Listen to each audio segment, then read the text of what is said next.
Boa noite a todos, a paz do Senhor. Dando continuidade ao nosso estudo, João 11. Hoje vamos estar falando sobre a morte e ressurreição de Lázaro. Vamos ler apenas até o versículo 4.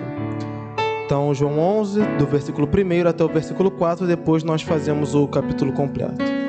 Havia um homem chamado Lázaro, ele era de Betânia, do povoado de Maria e sua irmã Marta. E aconteceu que Lázaro ficou doente. Maria, sua irmã, era a mesma que derramara perfume sobre o Senhor e lhe enxugara os pés com os seus cabelos. Então as irmãs de Lázaro mandaram dizer a Jesus: Senhor, aquele a quem amas está doente. Ao ouvir isso, Jesus disse: essa doença não acabará em morte. É para a glória de Deus, para que o Filho de Deus seja glorificado por meio dela. Até aqui, vamos orar ao Senhor. Senhor Deus, Espírito Santo, fala aos nossos corações, Senhor. Prepara as nossas mentes, ó Pai, para a compreensão da Tua Palavra e que a Tua Palavra gere em nós fruto de mudança, fruto de arrependimento, Senhor. Que, ó Deus, a Tua Palavra nos leve a glorificar o Teu Filho amado Jesus Cristo, que é digno de toda honra, glória e louvor, herdeiro verdadeiro de todas as coisas. Senhor, capacita-nos a compreender a Tua Palavra. É o que te pedimos em nome de Cristo Jesus. Amém. O irmão pode se assentar.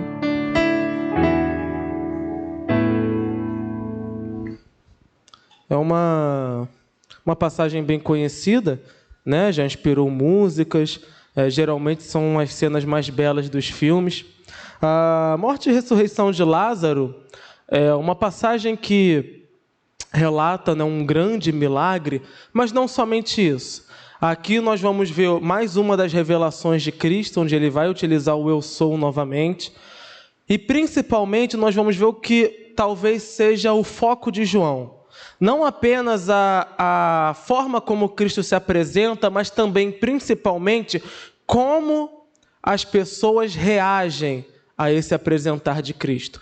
Durante toda essa nossa leitura em João, nós temos visto que a defesa de João da santidade de Cristo e a defesa de que Cristo é Deus, ela passa pelas afirmações de Cristo, que ele utiliza, né, o termo eu sou de Deus e vai sempre trazendo eu sou o bom pastor, eu sou a luz do mundo.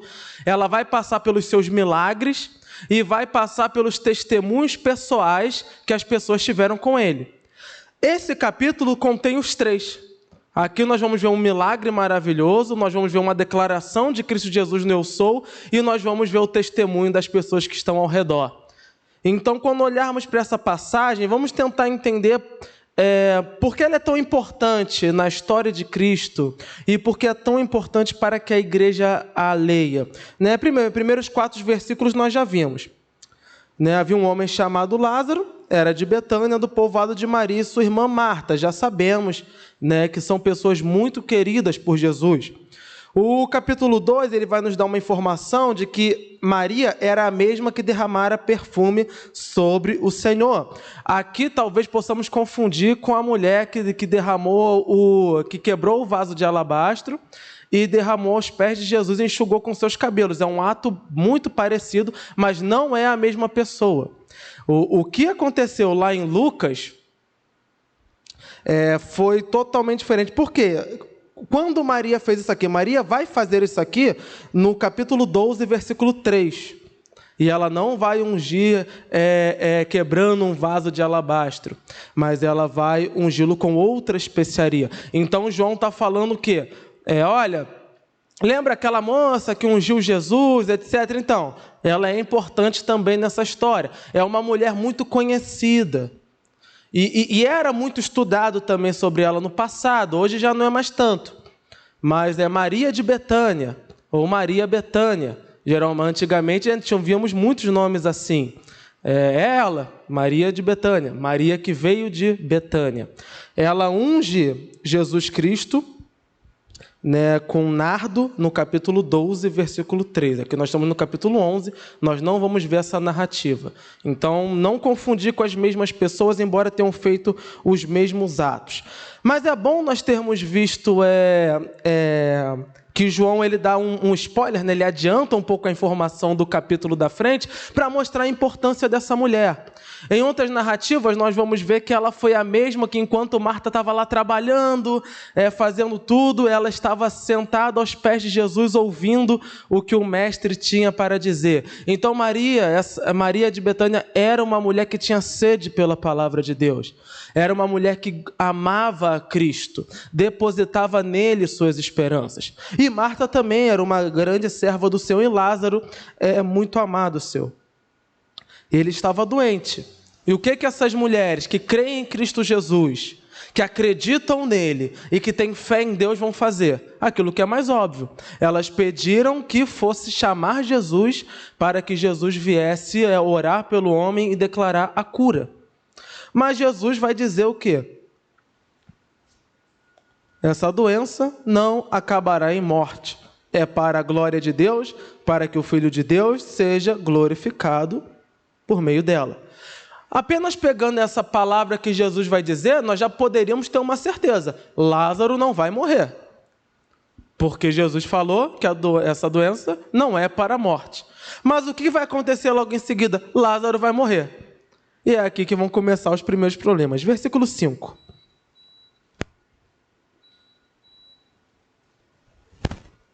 Jesus amava Marta, a irmã dela, e Lázaro. No entanto, quando ouviu falar que Lázaro estava doente, ficou mais 2 dias onde estava. Depois disse a seus discípulos: vamos voltar para a Judéia. Estes disseram: mestre, há pouco os judeus tentaram apedrejar-te, assim mesmo vais voltar para lá? Jesus respondeu: o dia não tem 12 horas? Quem anda de dia não tropeça, pois vê a luz deste mundo. Quando anda de noite, tropeça, pois nele não há luz.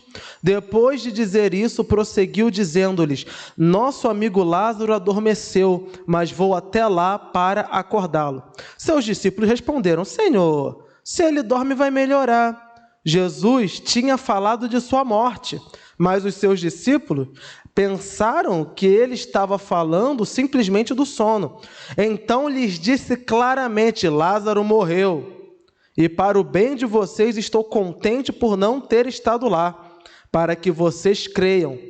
Mas vamos até ele. Então Tomé, chamado Dídimo, disse aos outros discípulos: vamos também para morrermos com ele. Aqui não sabemos se ele está se referindo a morrer com Lázaro, ou morrer com Jesus, ou morrer com os dois. Porque ele está falando: já estão querendo apedrejar o homem. Pediram para ele ir lá orar, ele não foi. Agora, depois de 2 dias, ele vai chegar? Não vai dar certo. Esse termo dado aqui a Tomé, chamado Dídimo, são os 2 nomes dele. Tanto Tomé, tanto Dídimo. Tomé é o nome hebraico, Dídimo o nome grego. Ambos eles têm o mesmo significado, é gêmeo, ou alguém que se faz parecido. Então não se sabe se ele tinha um irmão gêmeo, ou se talvez ele nasceu a cara do pai, ou era muito parecido com alguém, e lhe deram esse nome. A figura de Tomé ela é muito importante no livro de João, porque diferente de todos os outros evangelhos, João é o único que vai dar profundidade a esse homem chamado Tomé. Tomé só é citado nos outros como quando ele é chamado com Jesus. Então Jesus chama os discípulos e Tomé está no meio. Acabou. Mas João vai começar a trazer as camadas de Tomé, apresentando os seus defeitos. E entendendo isso, nós vamos começar a ver a importância de Tomé nesse livro e o que ele representa para João. Tomé vai começar a nos representar aqui simplesmente o homem incrédulo. Ele está no meio, ele anda com Jesus, mas ele não crê tanto quanto os outros. E tem palavras muito negativas geralmente. Aqui, por exemplo, ele não está crendo que vai terminar em coisa boa. Mais para frente, quando Jesus vai dizer que ele está indo para o reino dos céus, ele vai dizer: mas para onde? Não sabemos para onde ir. E quando Cristo Jesus volta ressurreto, ele é um dos que não acredita. Tanto é que Tomé só acredita vendo. É o incrédulo. Mas a figura de Tomé é muito importante. Aqui eu vou dar mais um spoiler para você, adiantando a história da frente. No capítulo 20, versículo 28, Tomé vai fazer a primeira declaração dentre os discípulos de que Jesus Cristo é Deus. Todos, né? Pedro já tinha tido a revelação e diz que ele é o Cristo, o Filho do Deus vivo. Mas Tomé vai chamá-lo de Senhor e Deus. Os mesmos termos do Deus Pai Todo-Poderoso. Tomé é o primeiro a entender que Cristo e o Pai são um. Ele faz essa declaração quando Cristo se revela a ele, João 20, versículo 28. Então, por que Tomé está aqui? E por que o João vai colocar Tomé? Porque João está enfrentando um problema muito grande na igreja. A igreja de sua época está questionando a divindade de Cristo. E Tomé é o exemplo perfeito da igreja de sua época, porque ele também questiona a divindade de Cristo constantemente. Ele não crê. Ele não crê que há um Deus ali. Ele não crê que há um Deus todo-poderoso que é capaz de ressuscitar mortos. Há essa dificuldade nele. Seus olhos não conseguem ver, não conseguem enxergar além daquilo que simplesmente os podem ver carnalmente. Ele não tem fé. Ele não consegue enxergar. Ele é o exemplo perfeito da igreja de sua época. E é essa igreja que, assim como Tomé, precisa aprender a crer. E quando nós olhamos essa passagem, Cristo Jesus espera de propósito que Lázaro morra. Ele vai citar aqui, olha, Lázaro dorme. Os discípulos falam, você está dormindo, daqui a pouco melhora. Aí ele vai ser ainda mais claro, não, morreu mesmo. Esperou Lázaro morrer. Quis que Lázaro morresse para que se manifestasse a glória de Deus. Quando olhamos essas narrativas, o que nós encontramos aqui? Aspectos do Deus Todo-Poderoso. Onisciência e onipotência. Deus sabe todas as coisas e Deus pode fazer todas as coisas. Cristo Jesus está tranquilo porque Ele sabe o que está acontecendo com Lázaro e tem poder para reverter qualquer uma das situações. Por que queriam apedrejar Jesus? Vocês lembram das outras passagens, né? Tudo começou porque Jesus curou um cego de nascença. Começou com Davi, nós vimos que se prolongou na passagem que o pastor Carlos leu semana passada, no capítulo 10, onde Jesus vai tentar explicar a eles por que eles não criam, que era porque eles não eram das suas ovelhas, e aí eles ficam mais irados. E agora Jesus tem que voltar para a região deles para acudir seu amigo. Então tem tudo para dar errado. Jesus pode ser tratado mal pelos próprios amigos, porque chamaram ele pelo menos para ir lá visitar o homem que estava doente, ele não foi. Esperou a morte. E também porque tem um grupo pronto para matá-lo. Vamos ser sinceros. Tomé é um homem comum. Ele não é um pecador muito terrível. Ele não é um homem de duro coração, que nada... Se nós estivéssemos lá, provavelmente também ficaríamos com um ou dois pés atrás em seguir Jesus nessa empreitada, porque tem tudo para dar errado. Tem tudo para eles morrerem junto. E é isso que Tomé está falando, vai ter mais morto. Nós vamos entrar nessa e não vai ser para o bem, não. Imaginem, esse homem deve ter ido falando isso o caminho todo. Né? O texto é resumido. Mas deve ter sido essa discussão, eles cochichando ali, e Jesus seguindo em frente. Versículo 17. Ao chegar, Jesus verificou que Lázaro já estava no sepulcro havia 4 dias. Betânia distava a cerca de 3 quilômetros de Jerusalém e muitos judeus tinham ido visitar Marta e Maria para confortá-las pela perda do irmão. Então não pense que há uma discrepância no texto, porque falou 2 dias e ele já estava morto há 4. É o tempo da caminhada. Não tinha Uber, não tinha nada, eles foram andando. E Jesus deixou claro que eles só iam andando de dia. Por quê? 12 horas num dia. Ele estava falando de enquanto ainda tem sol. que o dia começa para o judeu 7 da manhã até às 18, as nossas 6. Então ele está falando essas 12 horas, né, do final das 6 da manhã até as 6 da tarde, era o tempo em que eles iam andar. Eles não iriam andar nas sombras. Claro que Jesus estava querendo trazer também um sentido espiritual, querer mostrar que aquele que anda na luz não tropeça, aquele que anda em trevas tropeça. Mas fizeram isso literalmente, não andaram à noite. Então, além da distância, ainda tinha essa regra de Jesus, nós só vamos andar de dia. Então estão andando, viu que está escurecendo, vamos parar por aqui. Mas, Senhor, já estava ruim há 2 dias, nós vamos esperar mais? Vamos. Continuaram andando. E chegaram lá, descobriram que já estava no sepulcro há 4 dias. Versículo 19. E muitos judeus tinham ido visitar Maria e Marta para confortá-las pela perda do irmão. Quando Marta ouviu que Jesus estava chegando, foi encontrá-lo, mas Maria ficou em casa. Disse Marta a Jesus: Senhor, se estivesses aqui, meu irmão não teria morrido. Mas sei que mesmo agora Deus te dará tudo o que pedires. Nós temos, às vezes, a impressão, principalmente porque Maria é aquela que está sempre trabalhando, né? E Marta é sempre a que está trabalhando e Maria é a que está... Que Marta teria uma fé menor, mas nós vemos aqui que não. Olha a declaração maravilhosa dela. Tudo o que pedires. Ela está querendo dizer o quê? Eu ainda creio que tudo o que você pedir a Deus se realizará. Mesmo no luto, ela ainda cria em Cristo Jesus. Por que João destaca isso aqui? Ele quer mostrar para a igreja, olhem só, uma mulher que aparentemente é sozinha, porque não é citado o marido, perde o irmão, que talvez fosse o único provedor, mas a fé dela continua em Cristo Jesus. Ela sofre, ela coloca a angústia para fora, mas ao mesmo tempo ela ratifica a fé que ela tem em Cristo Jesus. Ela crê em Cristo, mesmo diante das situações mais difíceis.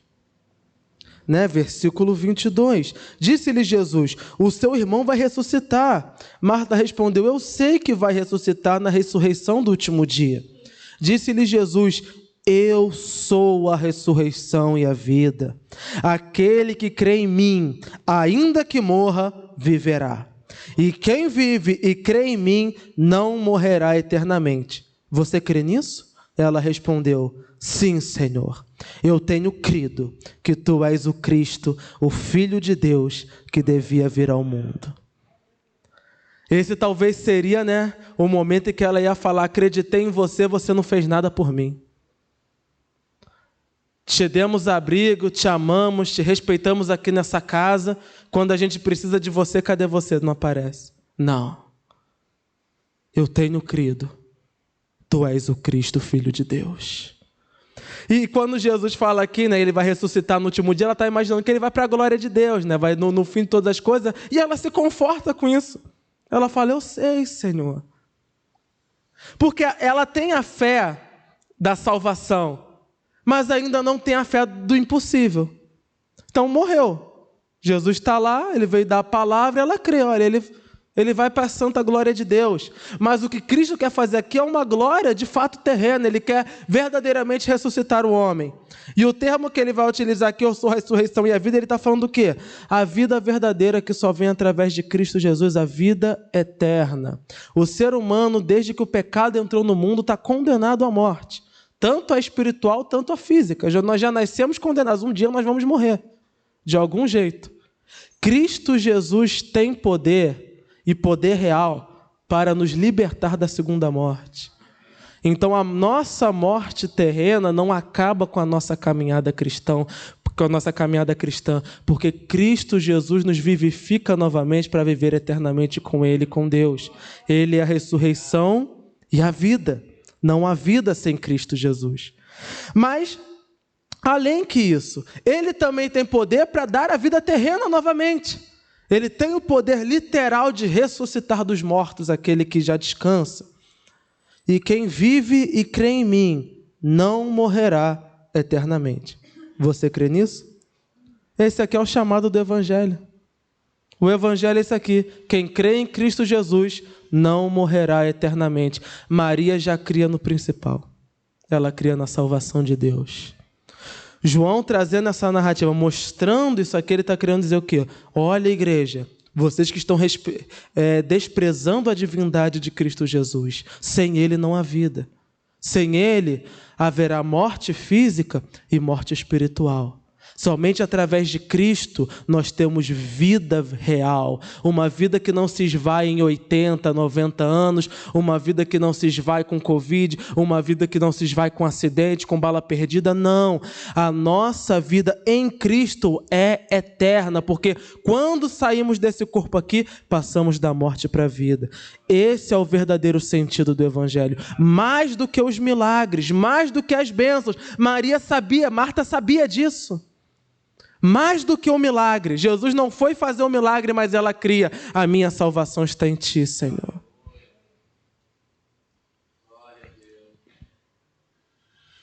Versículo 27 novamente. Ela lhe respondeu, sim, Senhor. Eu tenho crido que tu és o Cristo, o Filho de Deus que devia vir ao mundo. E depois de dizer isso, foi para casa e chamando à parte de Maria, disse-lhe, o mestre está aqui e está chamando você. Ao ouvir isso, Maria levantou-se depressa e foi ao encontro dele. Jesus ainda não tinha entrado no povoado, mas estava no lugar onde Marta o encontrara. Quando notaram que ela se levantou depressa e saiu, os judeus que estavam confortando-a em casa seguiram-na, supondo que ela ia ao sepulcro para ali chorar. Chegando ao lugar onde Jesus estava e vendo, Maria prostrou-se aos seus pés e disse, Senhor, se estivesses aqui, o meu irmão não teria morrido. Ao ver chorando Maria e os judeus que a acompanhavam, Jesus agitou-se no espírito e perturbou-se. Onde o colocaram? Perguntou ele. Vem e vê, Senhor, responderam eles. Jesus chorou. Então os judeus disseram, vejam como ele o amava. Mas alguns deles disseram, ele que abriu os olhos do cego, não poderia ter impedido que esse homem morresse?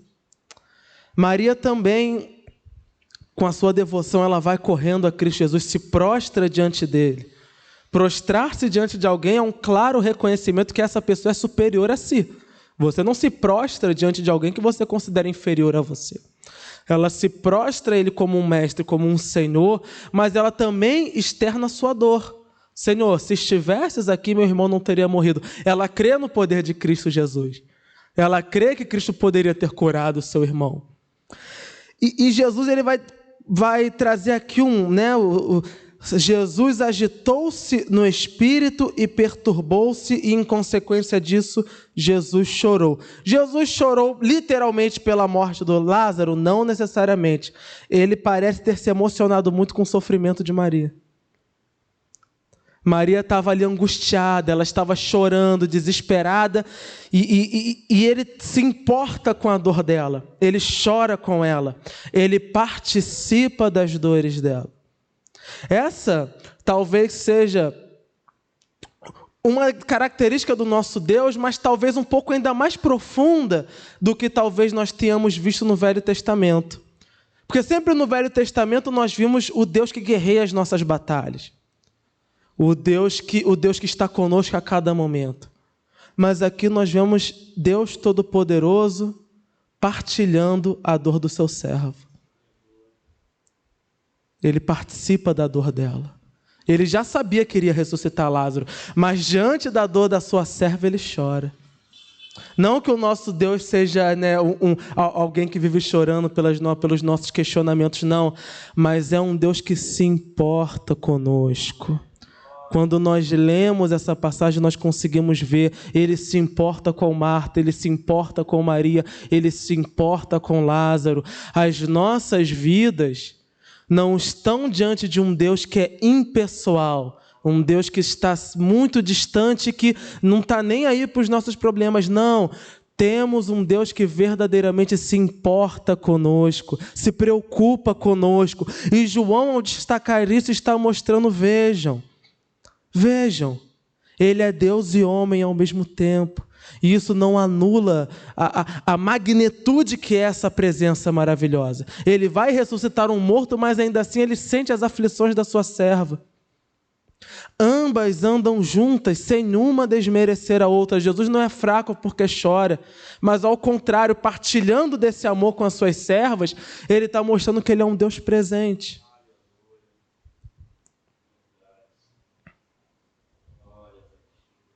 E o questionamento, né, dos judeus. Ele que abriu os olhos do cego, veja, ainda estão falando de que Jesus curou o cego de nascença. Algo que eles vão estar glorificando até hoje ainda é motivo de polêmica.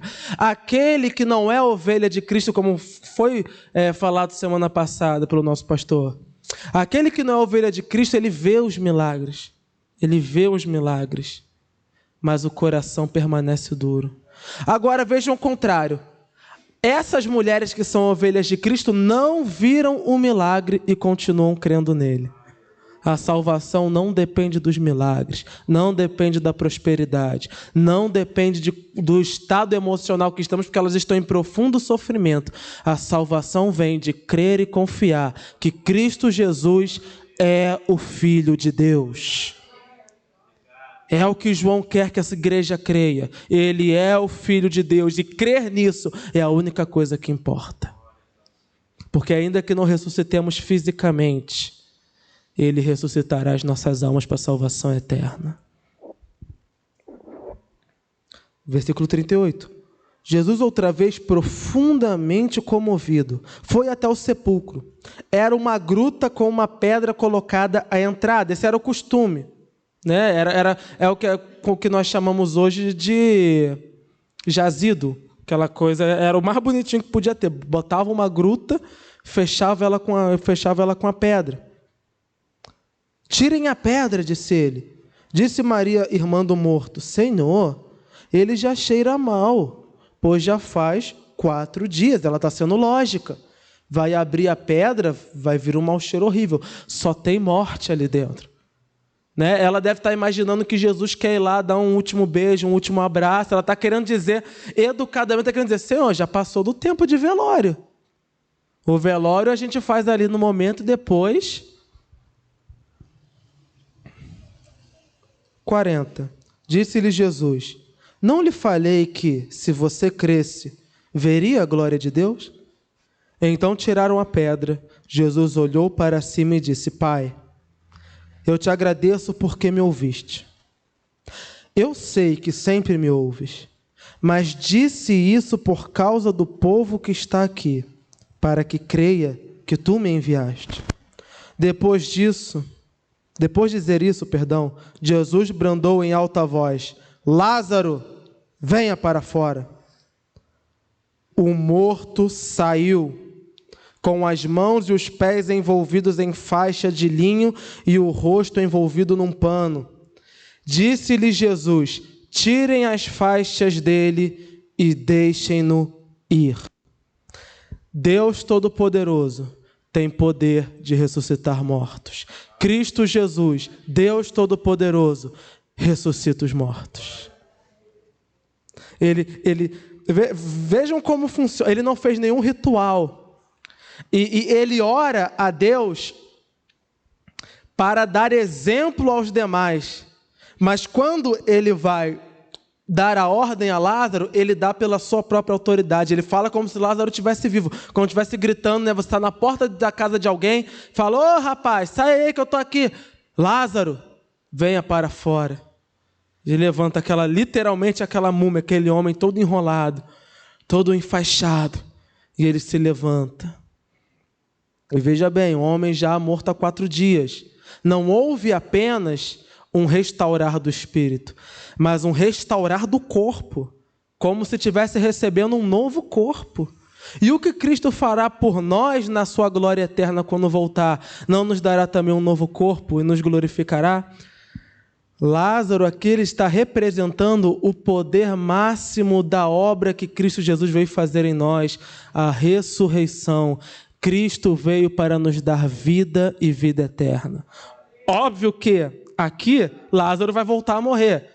É algo físico. Mas o que está simbolizando? A obra que Cristo fará em nós um dia. E que poder maravilhoso é esse, não? Deus criou o homem do barro. Cristo Jesus traz a vida do que está morto. Em Deus há todo poder e toda autoridade.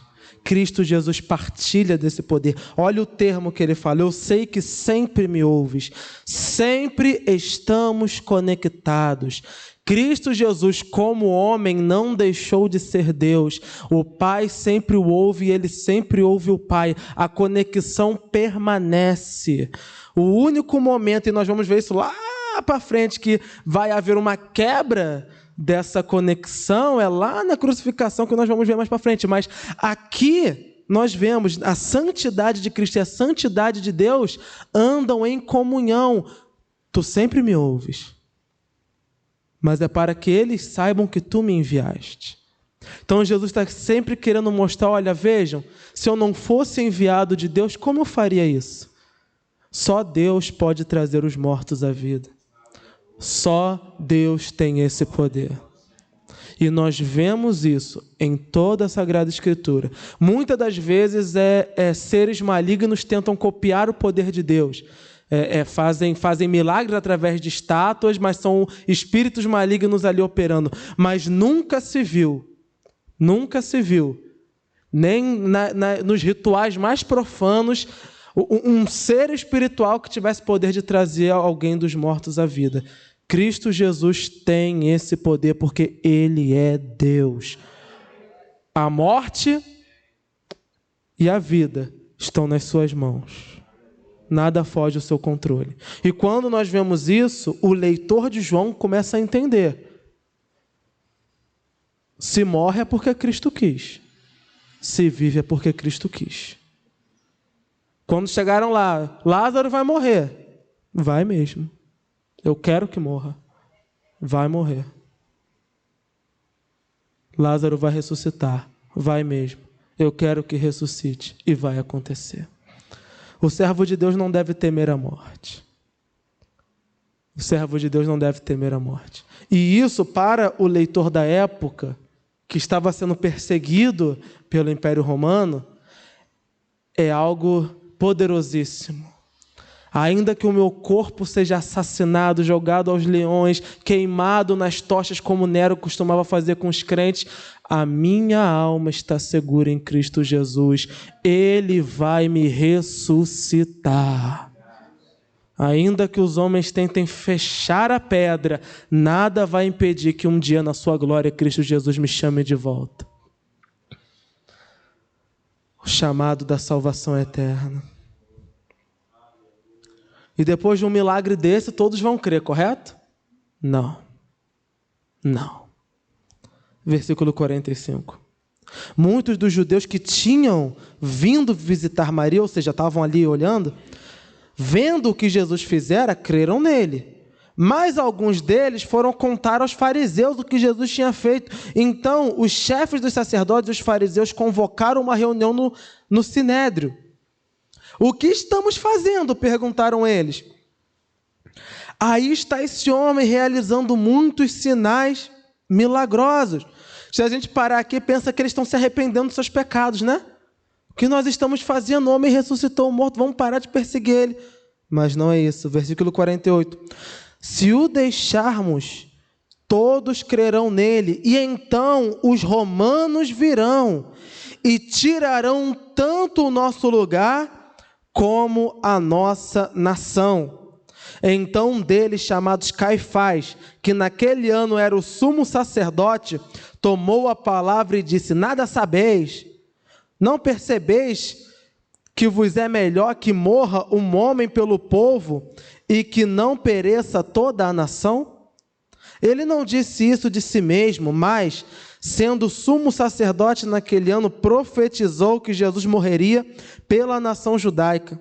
E não somente por aquela nação, mas também pelos filhos de Deus que estão espalhados para reuni-los num povo.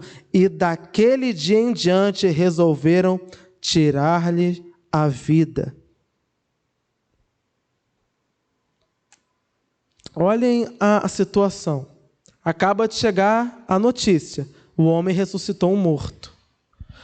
Eles começam a falar: o que nós estamos fazendo? Como assim o que nós estamos fazendo? Estamos deixando a cobra se criar. Vamos matar logo.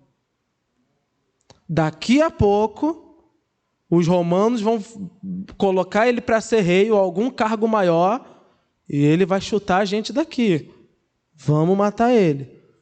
E o sumo sacerdote estava ali participando no meio disso tudo. Mas ele vai falar uma coisa tão terrível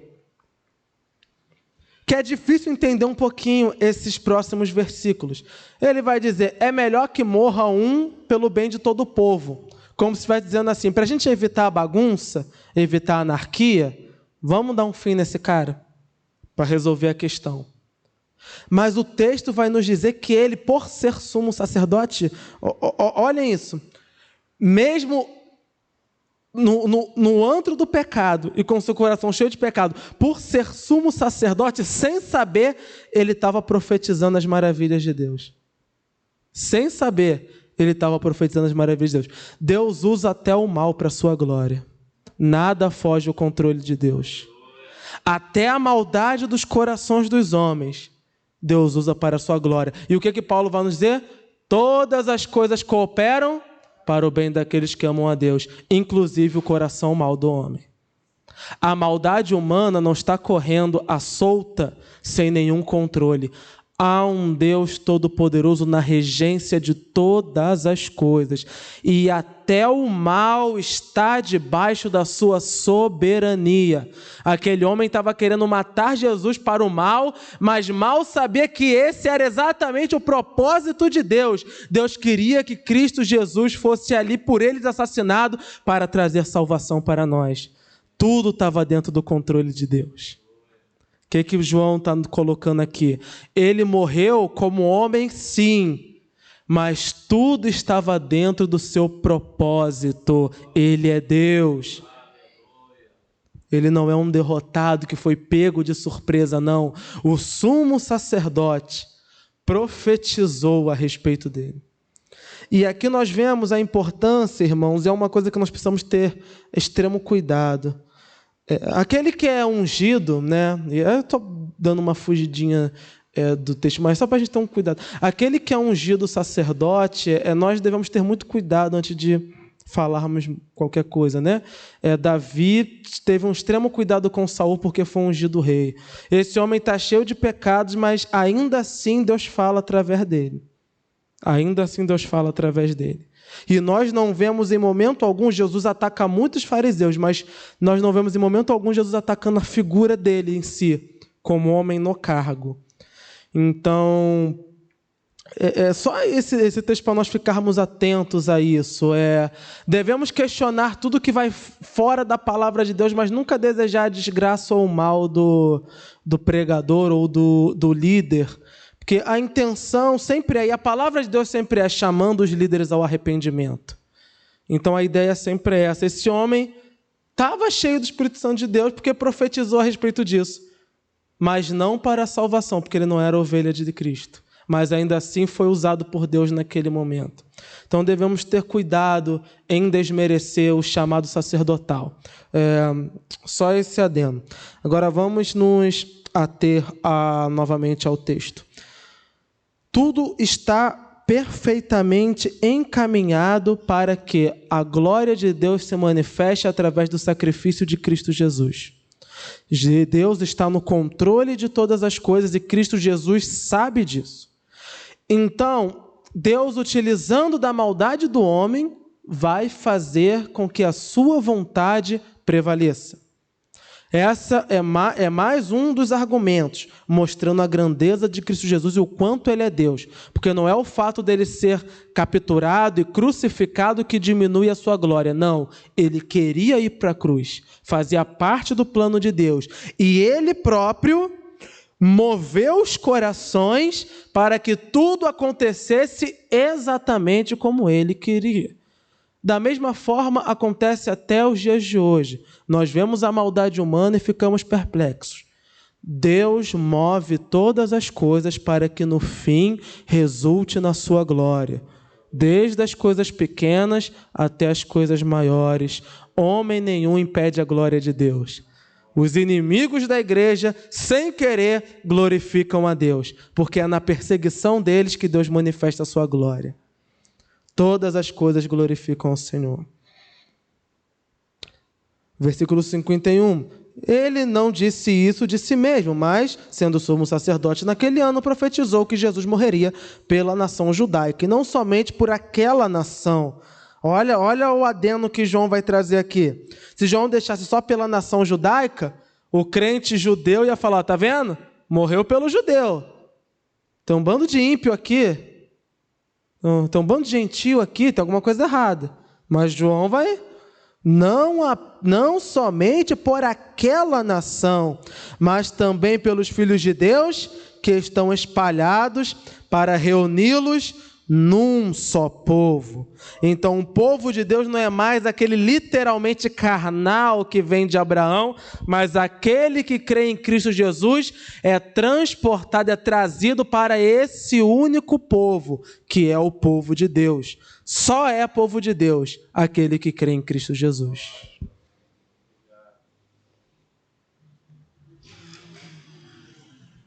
E daquele dia em diante resolveram tirar-lhe a vida. 54. Por essa razão, Jesus não andava mais publicamente entre os judeus. Ao invés disso, retirou-se para uma região próxima do deserto, para um povoado chamado Efraim, onde ficou com os seus discípulos.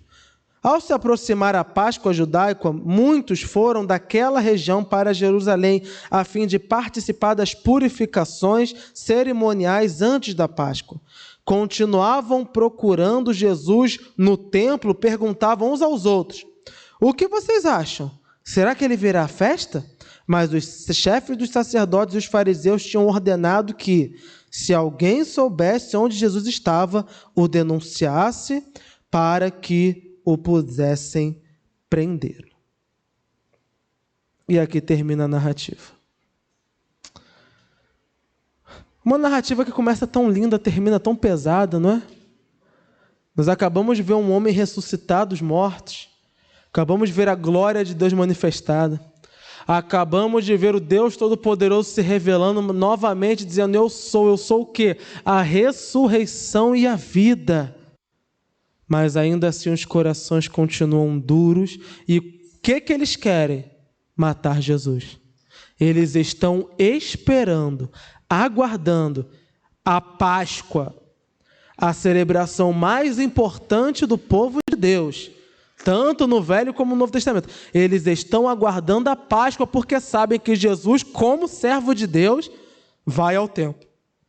E eles estão lá no templo aguardando Jesus vir. Olha a maldade. Eles sabem que Jesus é um judeu fiel. Eles estão aguardando ele no templo. Como se mais ou menos alguém quisesse matar um crente e falar, eu vou esperar ele na igreja, porque eu sei que todo domingo ele está lá. Eles estão aguardando no templo, porque no fundo eles sabem que esse homem é santo. Ele vive no templo, ele vive na casa de Deus. Ele vai vir comemorar a Páscoa.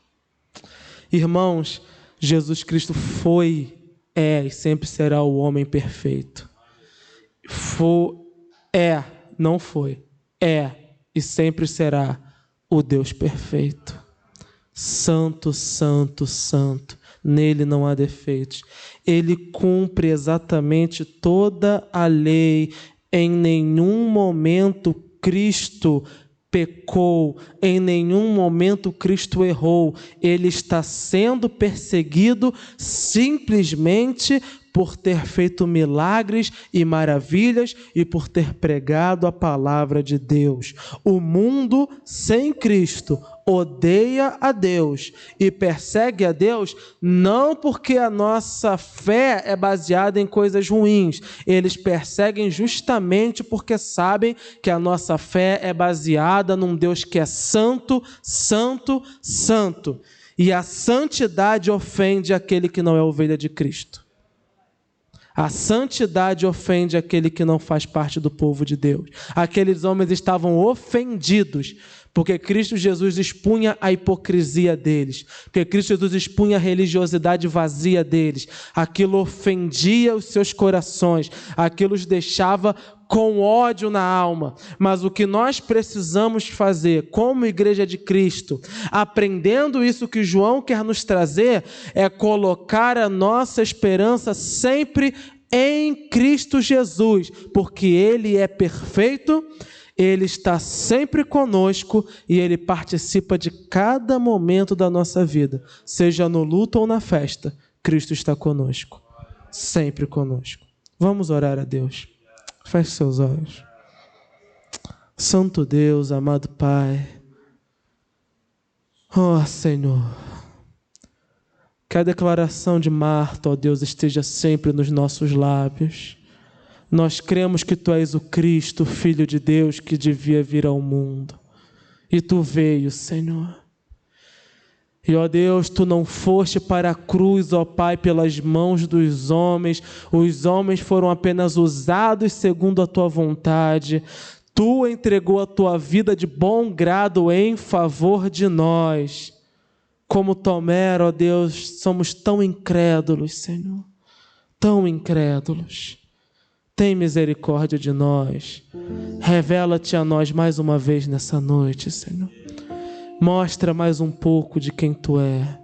Que possamos prosseguir aprendendo mais de Ti e Te conhecendo cada vez mais e mais, para que possamos receber de Ti a vida, Senhor, pois só Tu é a ressurreição e a vida.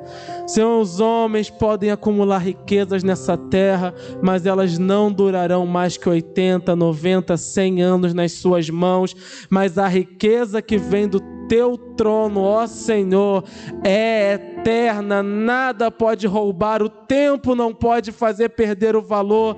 Nós estamos seguros em Ti, porque ainda que mortos, um dia ouviremos a Tua voz nos chamando de volta à vida.